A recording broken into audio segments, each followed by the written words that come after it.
various agenda are taken forward.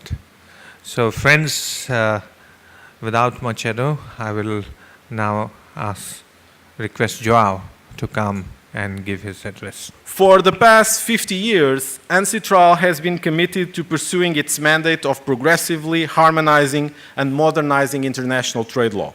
We have been working to further the rule of law in commercial relations and more generally at the international and national levels, thereby contributing to the maintenance of peace and security, the promotion of friendly relations, and the realization of the Sustainable Development Goals.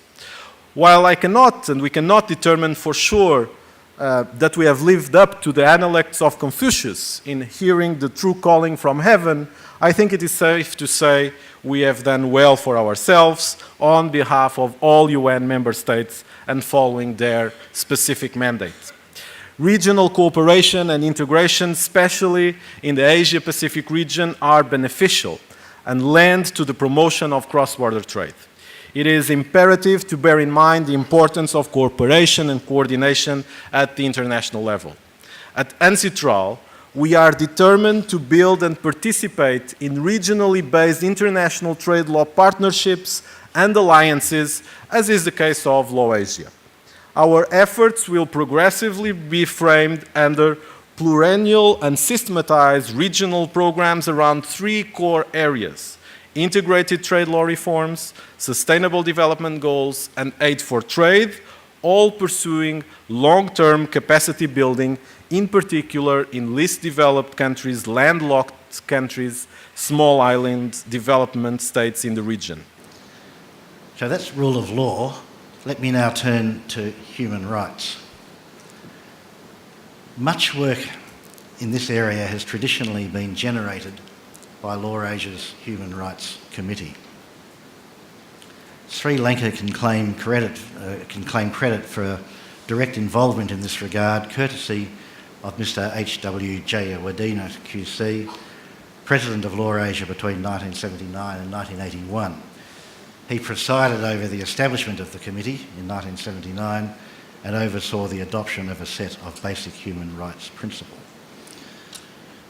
The Human Rights Committee has been an enduring part of the Lawasia infrastructure and has now been elevated to section status, a sure sign of the ever-increasing significance of human rights on the Lawasia agenda. Well, this was part of the base erosion and profit shifting BEPS project by the OECD. India, being part of the G20, also adopted this.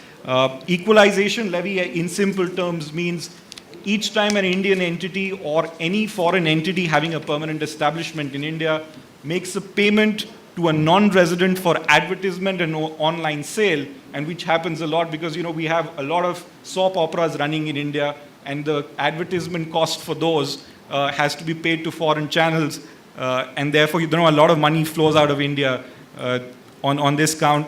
There is a 6% withholding tax on this. Now, Sri Lanka has gone the same way as India. That is, it's not only international transactions which are the subject matter of transfer pricing adjustments, but also domestic transactions are also going to be the subject matter of transfer pricing adjustment. Now, we had I think in order to understand the significance of all this, we might just look back about what our tax rates have been for various types of transactions in this country.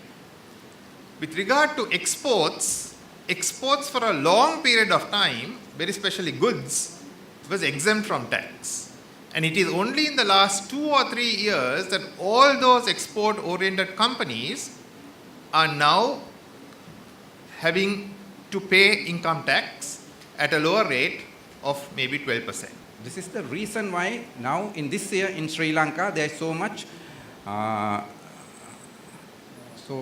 interest in relation to transfer pricing, because when the income tax return is being filed on the 30th November, if these relevant certificates, which I will explain in detail, are not filed with the income tax return, then the income tax return will be considered incomplete. What is the impact of filing an incomplete income tax return?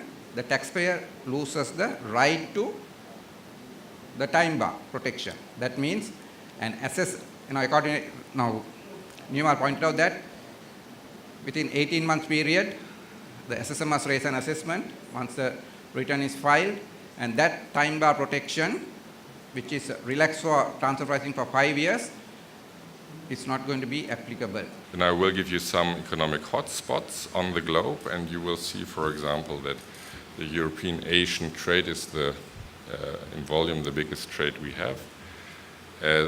I will then talk about similarities and differences between the two continents, so in order also to come to the conclusion that maybe we have a lot of similarities and that intercontinental relations are very favorable to the two continents.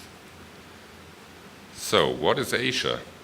Asia is big and Asia is very dynamic. So, to make it in figures, there are 30% of the world's land area is in Asia with 44 million square kilometers. And there's 60% of the population is in Asia. There are 48 countries and 6 other regions. As I said, Asia is for many parts formed by economic dynamism and a robust population growth during the 20th century. So from 1950 to 1990, so within 40 years, the population doubled, for example.